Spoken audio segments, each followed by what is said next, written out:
오후에도 하나님을 찬양하기 위해서 이렇게 모여주신 우리 성도님들을 축복하고, 그리고 하나님께서 정말로 많은 복을 주시기를 원합니다.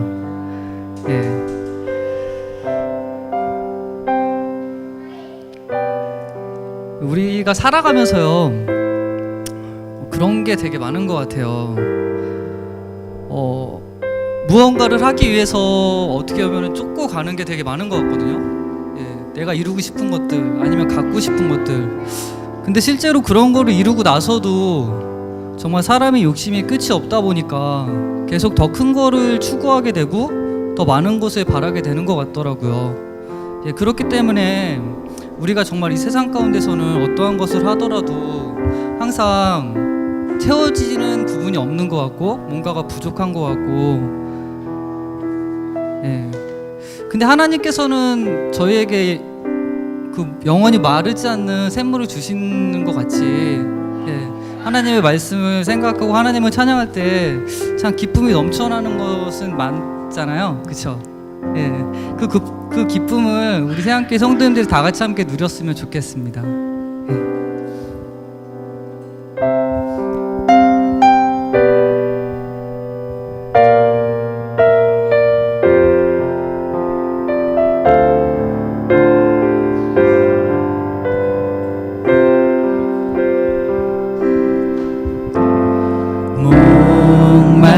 목마른 사슴신의 물을 찾아 헤매이듯이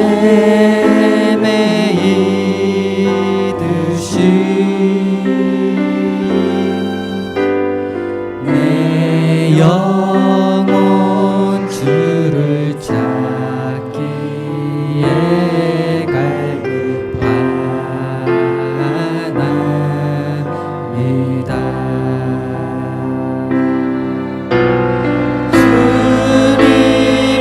주님만이 나의 힘, 나의 방패, 나의 잠소망.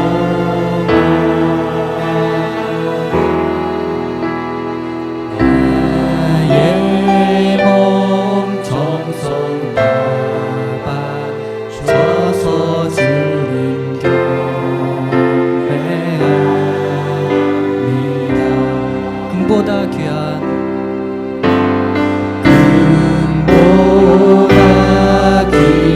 나의 주님 내게 만족 주신 주,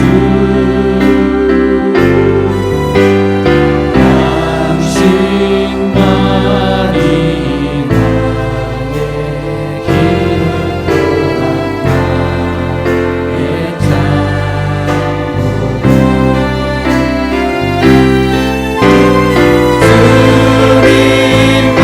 주님만이 나의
드려요.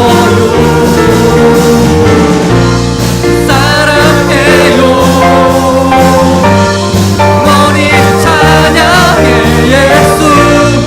영광 진정으로 경배. 사랑해요. 사랑해요. 영원히 찬양해 예수. 영광 진정으로 경배 드려요. 사랑해요. 영원히 찬양해 예수. 영광 진정으로 경배 드려요.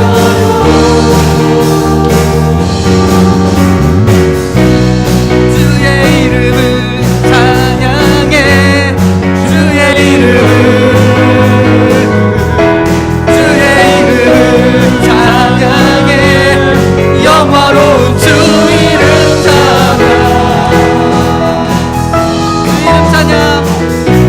주 이름 찬양. 강물 흐르는 땅에 살 때에 주 찬양해. 이름 찬양. 주 이름 찬양. 거칠은 광야와 같은 길 걸어갈 때도 주 찬양. 모든 축복 주신 주님 찬양하리. 어두운 날이 다가와도 난 외치리. 주의 이름을 찬양해. 주의 이름을 찬양해. 영화로운 주 이름 찬양. 주 이름 찬양. 햇살이 나를 비추고 새롭게 될 때 주님 찬양해. 주 이름 찬양. 하늘 험할지라도 나를지라도 주님 찬양해. 축복 주신 주님. 모든 축복 주신 주님 찬양하리. 어두운 날이 다가와도 난 외치리. 주의 이름을 찬양해. 주의 이름을 찬양해. 영화로운 주 이름 찬양. 주님은 주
하겠습니다.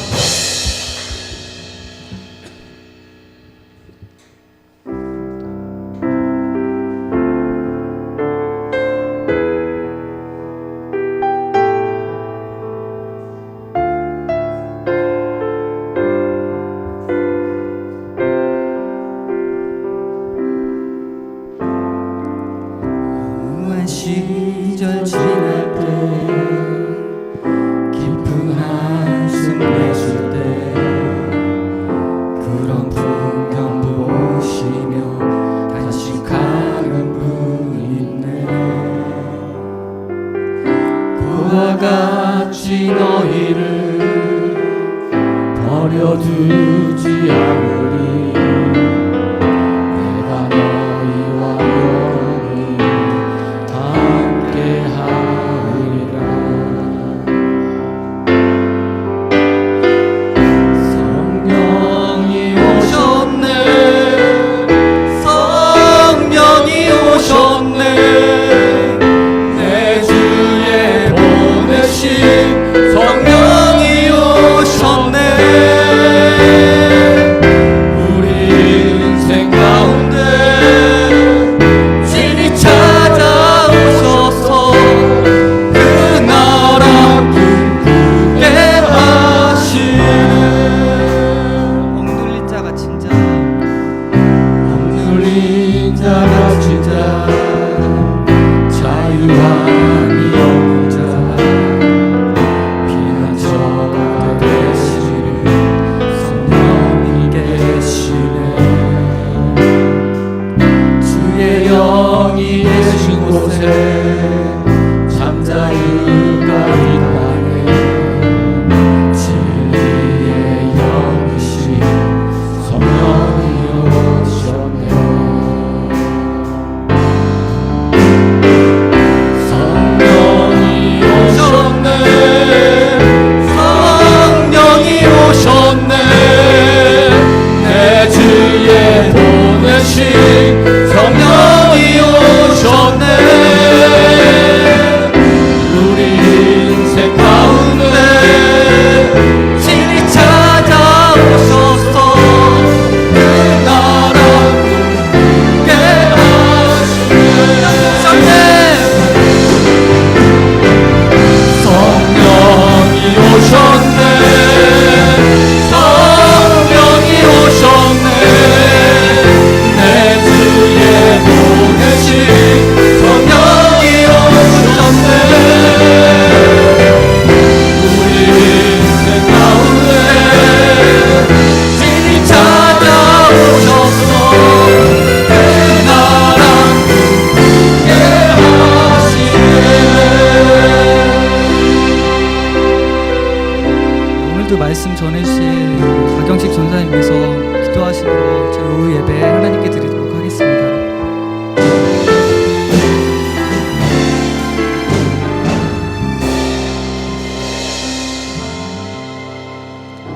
이 자리에 계신 하나님, 하나님을 예배하기 원합니다. 하나님을 찬양하기 원합니다.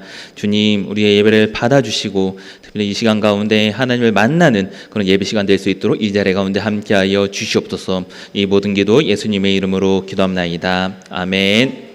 네, 오늘 함께 읽을 말씀은 고린도전서 9장에 있습니다. 고린도전서 9장 19절부터 23절 말씀 함께 읽겠습니다. 고린도전서 9장 19절부터 23절 말씀 한 구절씩 교독하신 후에 마지막 구절 함께 읽도록 하겠습니다. 고린도전서 9장 19절부터 23절입니다. 제가 먼저 읽겠습니다. 내가 모든 사람에게서 자유로우나 스스로 모든 사람에게 종이 된 것은 더 많은 사람을 얻고자 함이라.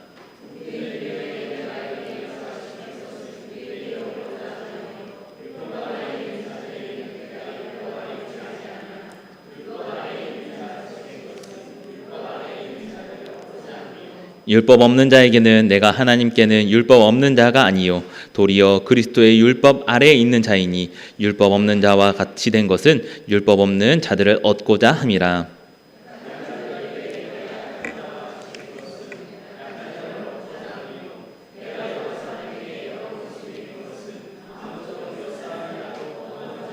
함께 읽겠습니다. 내가 복음을 위하여 모든 것을 행함은 복음에 참여하고자 함이라. 아멘. 사람들은 누구나 자유를 갈망하는 것 같습니다. 이는 일상생활에서도 쉽게 보일 수 있는데요. 먼저 학교를 다니면 학교 다니는 학생들이 가장 싫어하는 것이 있습니다.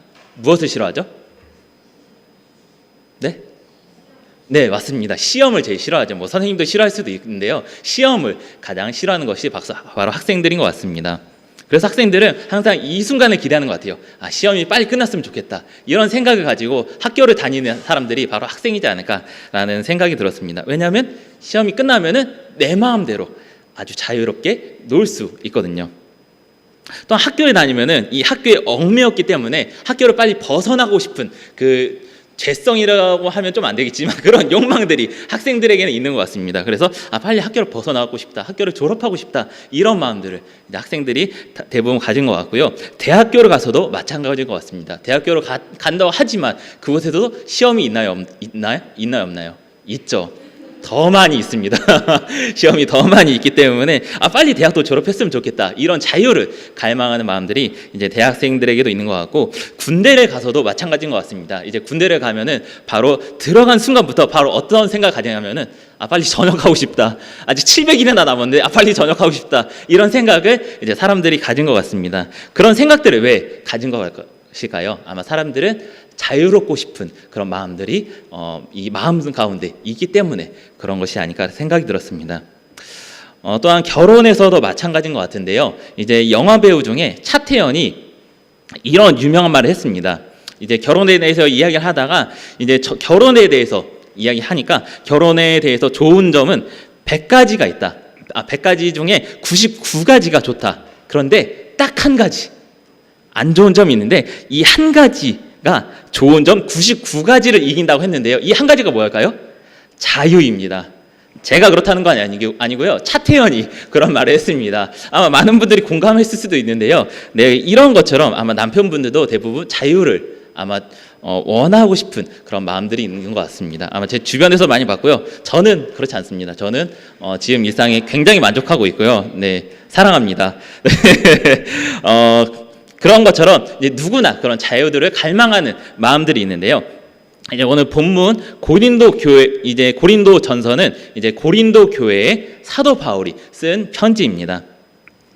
사도 바울은 이 전도 여행을 하면서 이 고린도 교회를 세웠는데요. 이 고린도는 아가야 지방을 총괄하는 로마 본부가 그런 있던 곳으로 항구 도시였습니다. 그런 항구 도시였기 때문에요, 많은 배들이 이렇게 왔다 갔다 하면서 무역의 아마 중심지가 이 고린도라는 도시였을 것입니다. 그러니까 굉장히 부유한 도시였고 아마 부족함이 없는 그런 도시였을 것입니다. 또한 물질뿐만이 아니고 이제 많은 이방인들도 이곳으로 와서 아마 많은 신들도 이곳에 있을 것이고 다양한 문화들이 아마 이곳에 어우러져 그런 살았던 도시가 아마 이 고린도라는 도시였던 것 같습니다. 이 고린도 교회에는 이제 사도 바울이 편지를 하면서 칭찬하는 그런 내용도 있습니다. 특별히 이 고린도 교회는 은사가 많기로 유명한 교회가 바로 이 고린도 교회였는데요. 그러나 동시에 문제도 굉장히 많은 교회가 바로 이 고린도 교회였습니다. 고린도에 대해서 사도 바울은 몇 번의 편지를 쓰냐면은 바로 고린도 전서, 고린도 후서 2번의 편지를 씁니다. 또한 이 전서와 후서는 이제 2번의 편지를 넘어서 이제 뭐 다른 서신서를 보면 뭐 빌립보서, 에베소서 뭐 이런 것들을 보면은 뭐 그 장수가 한 4장, 5장 이거밖에 안 됩니다. 그런데 우리가 잘 아시다시피 이 고린도 전서와 고린도 후서는 그 장이 10장이 넘는 굉장히 막대한 분량이 차지하고 있습니다. 아마 복음서보다도 조금 더 많을 수도 있는 그런 양을 차지하고 있습니다. 뭐 신학교에서 배울 때는 아마 사도 바울이 고린도 교회에서 3번의 편지를 보냈다, 뭐 이런 이야기도 들었는데요. 근데 중요한 것은 이 고린도 교회에 문제가 많고 그 문제가 복잡했음을 우리는 깨달을 수 있을 것 같습니다. 이 고린도 교회는 아마 편을 나눠서 분쟁하는 것들이 있었습니다. 그래서 누구는 예수님 편, 누구는 사도 바울 편, 누구는 베드로 편, 막 이렇게 해서 편을 나누는 그런 일들이 있었는데 이제 그 편을 나누면서 싸우다 보니까 이 불똥이 어디에 띄었냐면은 바로 이 사도 바울에게도 띄었습니다. 그러니까 사도 바울의 이 사도권에 도전해서 그에게 불평이라는 말, 좋지 않은 말을 하는 이야기를 사도 바울이 들었고, 이것에 대해서 이제 자신의 사도직이, 왜 사도직을 자신이 가지고 있는지 그 의문에 대해서 풀어준 내용이 바로 오늘 고린도전서 9장의 내용입니다. 먼저 바울은 자신에 대해서 변론하면서 자신을 뭐라고 표현하냐면 자유자라고 표현을 합니다. 뭐라고 표현했다고요? 자유자라고 표현을 하고 있습니다. 이 자유는 성경에서도 많이 강조를 하고 있습니다. 우리가 잘 아는 그런 말씀이 있는데요. 요한복음 8장 32절, 잘 아는 말씀일 텐데요. 외우신 분들도 있을 거예요. 8장 32절 제가 읽어드리겠습니다. 진리를 알지니 진리가 너희를 자유롭게 하리라 라는 말씀이 있습니다. 아마 딱 들었을 때 아마 떠오르신 분들도 있을 거예요. 또한 하나님께서 우리에게 구원을 주신 중요한 이유가 있는데요. 갈라디아서 5장 1절 함께 찾아보도록 하겠습니다. 갈라디아서 5장 1절입니다. 갈라디아서 5장 1절, 하나님께서 우리를 구원하신 중요한 이유가 있는데, 우리를 어떻게 하려고 구원을 주셨는지에 대해서 바울이 설명하고 있는 내용인데요. 갈라디아서 5장 1절 말씀. 네, 갈라디아서 5장 1절 말씀, 네, 함께 읽도록 하겠습니다. 시작.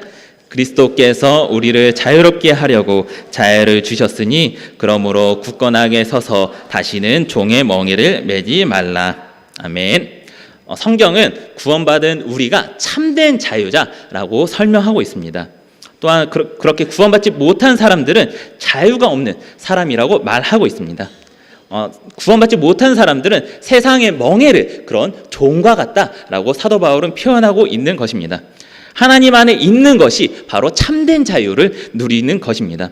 그래서 바울은 사도직을 변호하면서 오늘 본문에서 자신도 자유자라고 설명을 하고 있는 것입니다. 그러니까 즉 자신이 구원받았기 때문에 죄의 멍에에서 구원받은 자유자라고 설명을 하고 있는 것입니다. 또한 여기서 사도 바울이 자유자라고 표현한 한 가지 또한 이유가 있는데요. 오늘 본문이 있는 9장 13절을 보면은 이제 사도 바울이 자신의 사도직을 변호할 때 어떤 이야기를 하냐면은, 성전에서 일하는 사람은 성전에서 그 몫을 받고, 또한 제단을 섬기는 사람들은 제단과 함께 나누는 것을 받는다라고 설명합니다. 이 말을 쉽게 뭐라면은 구약의 제사장과 레위인들에 대한 설명인데요. 지금으로 치면 뭐 저 같은 전도사나 아니 목사님들이 교회에서 그런 사례비를 받고 그걸로 이제 생활을 하고 그걸 통해서 이제 말씀을 준비하는 것을 말하고 있는데, 사도 바울도 아마 마찬가지였던 것 같습니다. 사도 바울은 복음을 위한 사람이었습니다. 복음을 전하는 것이 일상이었고 그것을 통해서 이제 자신의 사명을 다했는데, 복음을 위해서 살았기 때문에 이 사람의 몫은 어디서 와야 되냐면은 복음에서 왔어야 됩니다. 이 말인즉슨 바울은 이제 복음을 전하면서 여러 교회를 세우게 됩니다. 뭐 고린도 교회, 에베소 교회, 뭐 빌립보 교회 여러 교회를 세우는데, 이 세우는 교회에서 사실은 이 바울의 사역을 책임지고 후원을 했어야 됐습니다. 이제 거기에 대해서 자신이 권리가 있다는 내용이 바로 9장에 계속 등장하는 내용인데요. 중요한 것은 그런 것이 있지만 그럼에도 불구하고 나는 그 권리를 사용하지 않았다라고 사도 바울은 설명을 하고 있는 것입니다. 그렇게 어떻게 보면 사도 바울은 이 사람들에게 짐을 지어지지 않기 위해서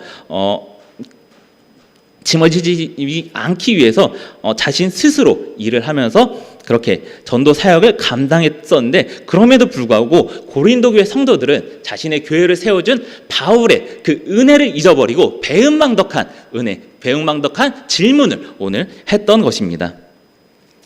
사실 사도 바울은 어려서부터 공부를 계속 쭉 했던 사람입니다. 특별히 사도 바울에 대해서 설명할 때 그가 가말리엘 문화라고 설명이 나와 있는데요. 즉 지금으로 말하면은 박사 학위까지 취득한 사람이 바로 사도 바울이었습니다. 그때까지 열심히 공부만 했던 거죠. 그런데 언제 배웠는지 모르지만 그는 천막 치는 기술 또한 이제 가지고 배움을 이제 알 수 있습니다. 그래서 바울은 사람들에게 의지하지 않고 교회에 의지하지 않고 자신의 재정을 천막 치는 일을 하면서 전도 여행을 하면서 그것을 충당하고 그것을 통해서 열심히 전도 여행을 했던 것입니다. 교회를 세웠기 때문에 거기서 나오는 그런 재정으로 지원을 받아서 더 편하게 복음 사역을 할 수 있었습니다. 그러나 바울은 그런 특권을 포기한 채 어디에 얽매이지 않고 자유롭게 복음 사역을 감당했던 사람이 바로 사도 바울이었습니다.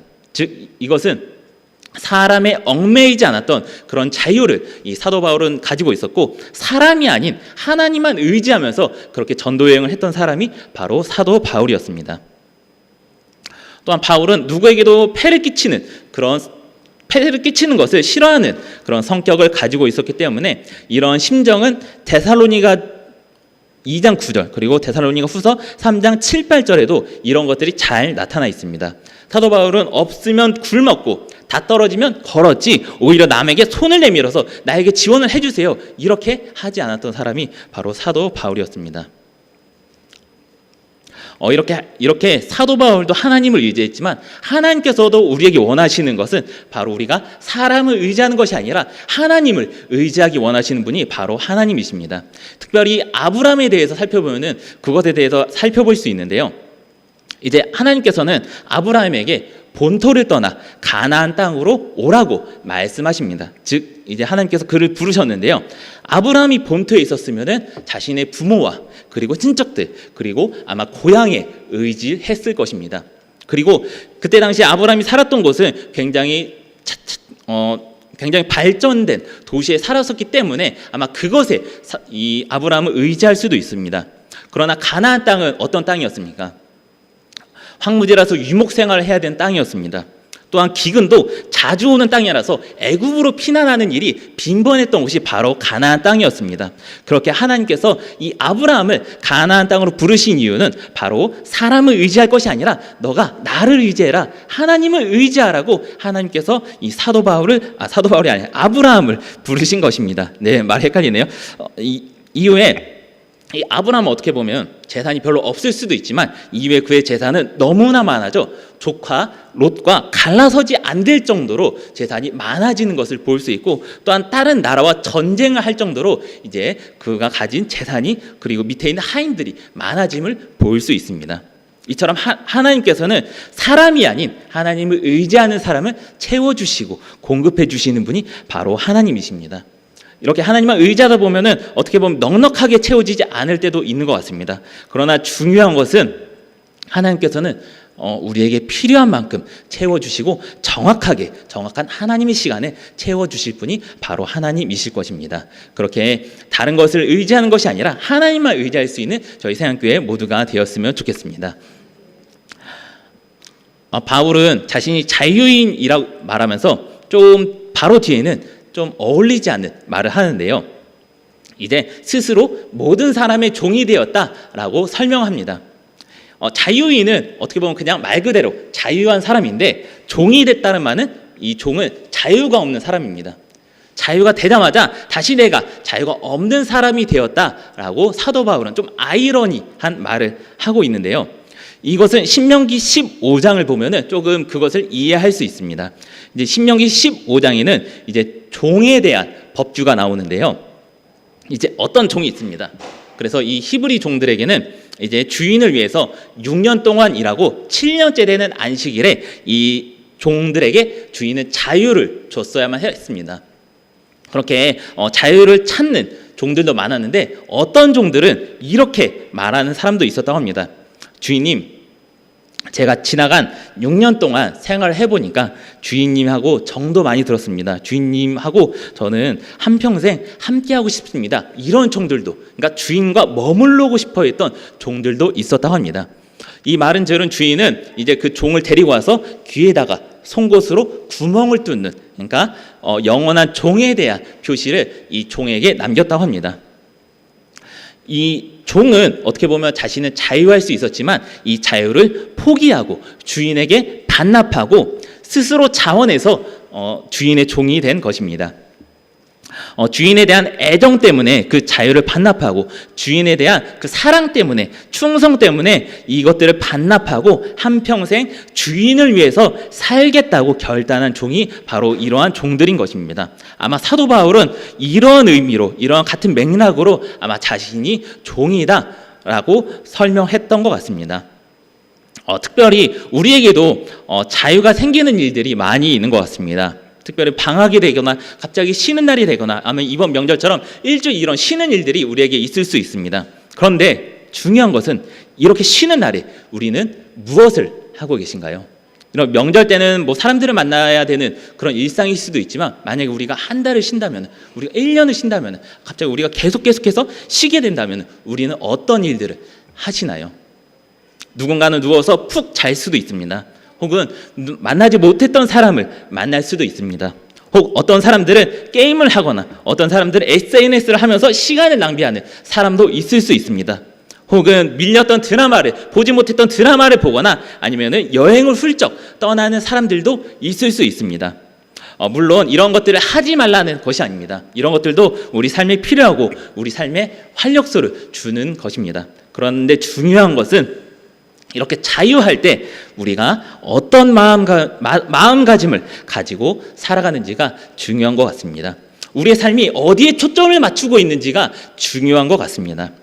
바울은 이 자유를 스스로 포기한 이유는 바로 그 본문의 19절에 나와 있는데요. 바로 무엇을 얻고자 하냐? 바로 사람을 얻고자 하기 위해서 그 자유를 포기했다고 나와 있습니다.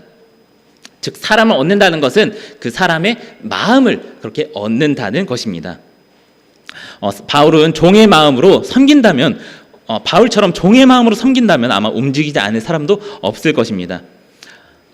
예수님도 마찬가지였던 것 같습니다. 마태복음 20장 28절을 보면은 인자가 온 것은 섬김을 받으려 함이 아니라 도리어 섬기려 하고 자기 목숨을 많은 사람의 대속물로 주려 함이니라 라고 말씀하시면서 예수님이 이 땅에 오신 중요한 이유도 섬기기 위해서 오신 것을 우리는 알 수 있습니다.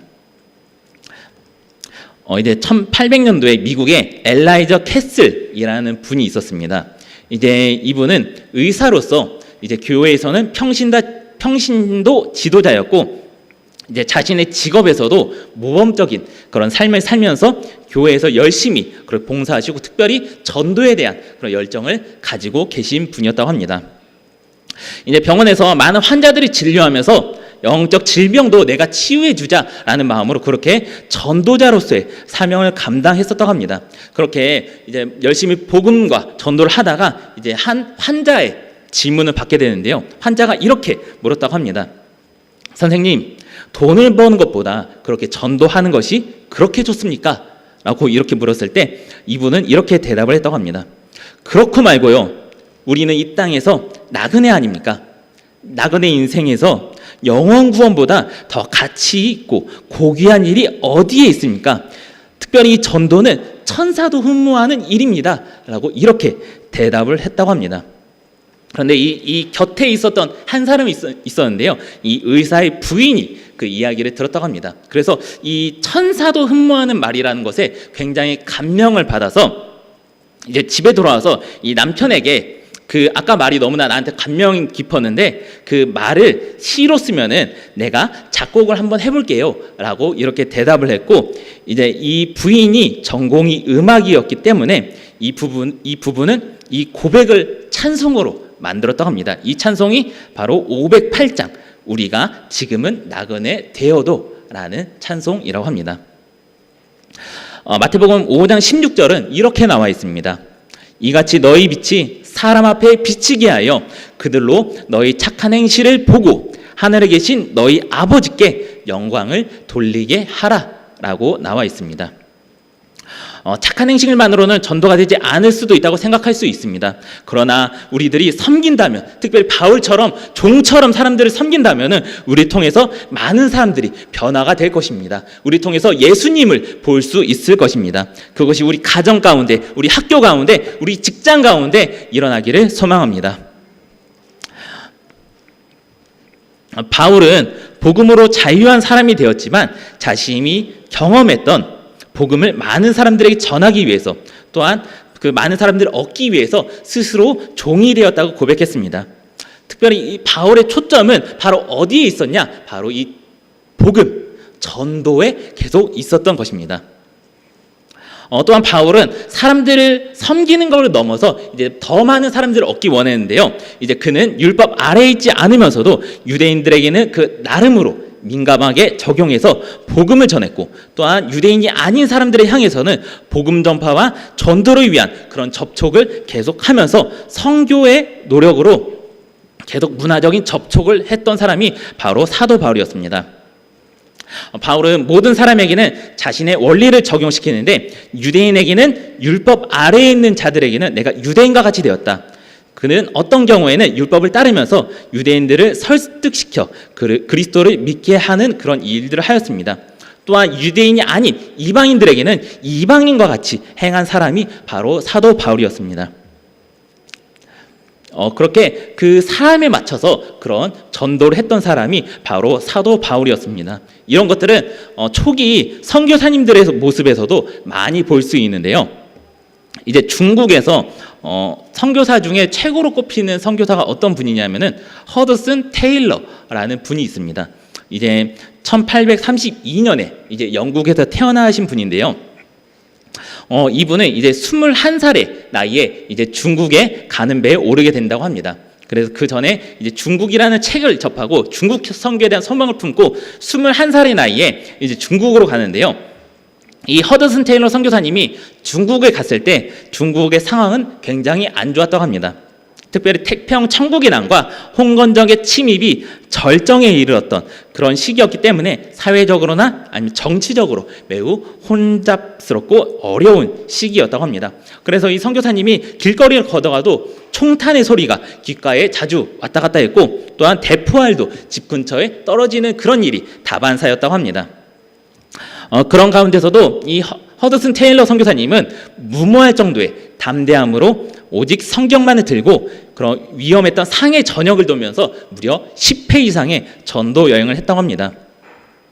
10회 전도 여행을 하면서 이제 이 중국이라는 것을 조금씩 파악하기 시작했는데, 이제 그때 당시에 중국 선교사님들의 소망이 한 가지 있었습니다. 바로 뭐냐면은 그때 당시에 많은 선교사님들이 그 강가 주변에서만 선교를 할 수밖에 없었는데, 내륙으로 들어가서 선교하는 것이 바로 이 중국 선교사님들의 그런 소망이었다고 합니다. 그걸 위해서 이 허드슨 테일러 선교사님은 어떤 마음을 가지게 됐냐면은 중국인처럼 사고하고 행동해야겠다라는 그런 마음을 품게 됩니다. 그래서 이분이 어떤 것을 하냐면은 이제 영국 선교사님들의 그런 걱정에도 불구하고 이분이 어떤 것을 하냐면은 중국 옷을 입으면서 생활을 했다고 합니다. 또한 이 중국인들과 동화되기 위해서 심지어 어떤 것까지 했냐면은 변발까지 했다고 합니다. 그때 당시에 청나라가 다스렸기 때문에 변발까지 하면서 이제 많은 사람들에게 복음을 전하기 위해서 다가갔던 사람이 바로 이 허드슨 테일러 선교사님이었습니다. 또한 자신의 나라 사람뿐만이 아니라 이제 중국인 성경 공부 인도자들을 세워서 이제 중국인들 또한 양육했던 사람이 바로 이 선교사님이었습니다. 그러한 다가감으로 이분은 내지 선교회를 만들어서 내륙 선교의 시작을 할 수 있게 되었습니다. 그래서 그가 세운 교회는 이제 1년도 되지 않아 성도 수가 60명이 넘게 되었고, 이제 병원도 세우게 되는데 이 병원에는 하루 200명의 사람이 몰렸다고 합니다. 또한 그 시간이 지나자 이 교회의 성도 수는 무려 1,500명의 성도가 되었고, 이후에도 수많은 영혼들이 병원과 교회로 몰려들어 엄청난 부흥을 경험했다고 합니다. 그가 이렇게 할 수 있었던 것은 복음을 전하기 위한 마음으로 그런 것들을 할 수 있었던 것입니다. 만약 지금 있는 여기 있는 우리들에게 만약에 전도를 위해서 중국 옷을 입으세요, 전도를 위해서 변발 한번 해보실래요? 라고 하시면 할 수 있겠습니까? 아마 대부분 교회를 떠날 수도 있습니다. 아마 어떻게 교회에서 이런 말을 할 수가 있지? 라고 생각할 수도 있습니다. 여기서 중요한 것은 그렇게 다가가기 위해서 그런 노력한 그 삶의 초점이 중요한 것이 아닐까라는 생각이 들었습니다. 이 허드슨 테일러 선교사님은 오직 그의 동기는 복음이었고, 복음을 나누려고 했던 그 마음이 그 가운데 넘쳐났던 것입니다. 바울도 마찬가지였던 것 같습니다. 바울은 자신이 만났던, 자신이 알지 못했다가 이제 은혜로 만났던 예수님을 전한다는 것 자체가 아마 즐거움이었고 감사였을 것입니다. 하나님의 은혜로 경험했기 때문에 자신이 잘해서가 아니라 정말 하나님이 간헐적으로 자신을 찾아와서 자신이 만났고 구원을 받았기 때문에 이 구원을 다른 사람들에게 전하는 것은 아마 그에게 굉장한 기쁨이고 특권이었을 것입니다. 그의 삶의 초점은 자신은 자유자였지만 한 사람이라도 전도하고 싶은 그런 마음 속에, 그런 삶의 중심이 그 속에 있었던 것입니다. 하나님께 영광을 돌리는 삶은 바로 구체적으로 나를 통해서 더 많은 사람을 얻는 그러한 것인 것 같습니다. 하나님께서는 한 영혼이 돌아오는 것을 정말 기뻐하시는데요. 마태복음 18장 12절부터 14절에는 이제 어린 양의 비유가 나옵니다. 이제 길 잃은 양의 비유가 나오는데요. 하나님께서 기뻐하시는 것은 99마리의 양도 기뻐하시지만 그 길 잃은 한 마리가 찾았을 때 그 기쁨은 다른 것과 비교할 수 없다라는 그 기쁨을 여기서 말해주고 있습니다. 하나님께서는 우리에게 자유를 주셨습니다. 그런데 우리들은 지금 그러한 자유를 어디에 사용하고 계시나요?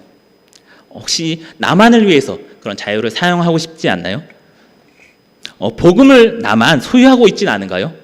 아니면 나만을 위해서 살고 있지는 않은지 한번 점검해 봤으면 좋겠습니다. 특별히 우리 삶의 초점을 전도에 맞추고 복음에 맞출 수 있는 저희 세안교회 모두가 되었으면 좋겠습니다. 몇 명을 전도했냐가 중요한 것이 아니라 내가 지금 주변 사람들에게 이 예수님을 말하고 예수님을 전하고 싶은 마음이 내 속에 있는가라는 그 마음이 있는지 그런 것들을 점검해 봐야 될 것 같습니다. 사도 바울은 23절에서 이렇게 고백을 합니다. 내가 복음을 위하여 모든 것을 행함은 복음에 참여하고자 함이라 라고 나와 있습니다. 이 사도 바울의 고백이 우리들의 고백이 되었으면 좋겠습니다.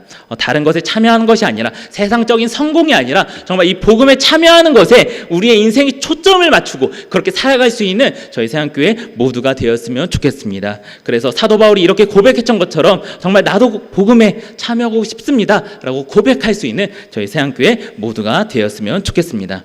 이 시간 기도하고 마무리하도록 하겠습니다. 이 시간 함께 기도하도록 하겠습니다. 함께 기도할 것은 오늘 사도 바울의 그 고백에 대해서 살펴봤습니다.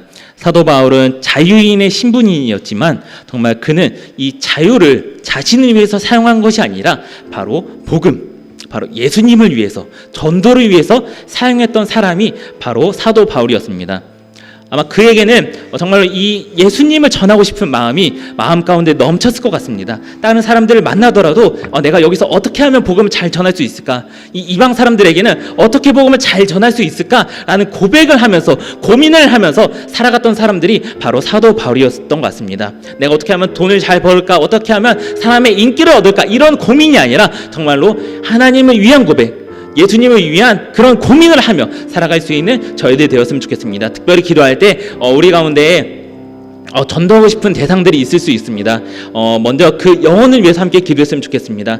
그 영혼이 나를 통해서 오게 해달라고, 또한 그 영혼의 마음, 심령이 변하고 환경이 바뀌고 그 마음이 변할 수 있는 그런 상황을 허락해달라고 기도했으면 좋겠습니다.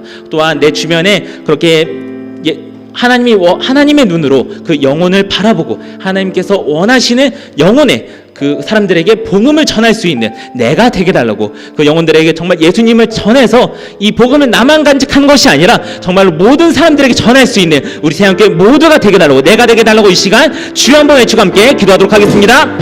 주여! 주님 감사합니다. 오늘도 우리들이 이 자리에 불러주시고 하나님의 전환에 나와서 함께 기도하게 해주시면 너무나 감사드립니다. 하나님께서는 우리에게 이 복음을 허락해 주셨습니다. 하나님, 먼저 기억하기 원하는 것은 우리 삶의 초점이 어디에 있는지 고민하기 원합니다.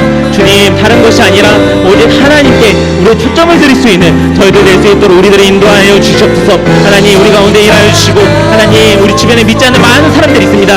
그들을 섬기고 그 사람들에게 정말 우리의 물질을 나눠주고 시간을 나눠주고 하나님의 사랑을 나눠줄 수 있는 저희들 될 수 있도록 도와주시옵소서. 하나님, 전도 축제가 있습니다. 이 전도 축제를 통하여서 정말 한 영혼이라도 교회에 다닐래 이렇게 물어볼 수 있는 우리가 될 수 있도록 도와주시고, 정말로 숙청이동이 아닌 정말로 하나님을 전혀 모르는 그런 사람들이 나올 수 있도록 도와주시옵소서. 나만 믿는 데서 끝나는 것이 아니라 우리 가정에 있는 사람들, 우리 우리 친척들, 또 우리 친구들, 우리 직장에 있는 모든 사람들이 예수님을 믿을 수 있도록 우리들을 그 통로로 사용하여 주시옵소서. 하나님 그 은혜의 통로, 복음의 통로가 되기 원합니다. 하나님 우리들을 사용하여 주시옵소서. 하나님 은혜의 통로로 사용될 수 있는 저희들 될 수 있도록 주님 도와주시기 원합니다.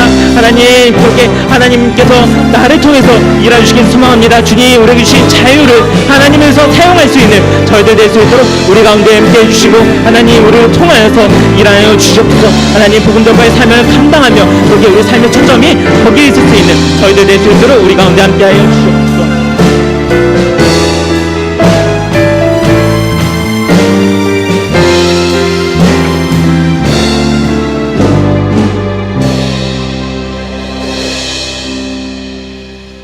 하나님께서 우리에게 주신 자유를 나 혼자만 누리기보다 우리 이웃에게 또 우리 가족에게 우리 지인들에게 전하기를 정말 간절히 원합니다. 아버지 하나님, 주님께서 십자가에 죽으시면서까지 우리에게 주셨던 그 놀라운 은혜를 결코 나 혼자만 누리지 말게 도와주시고 이번 10월 한 달 동안 다시 한번 우리 이웃의 눈을 돌리며 그들에게 하나님의 그 사랑, 그 자유, 그 기쁨을 함께 전하는 시간들이 되게 하여 주옵소서.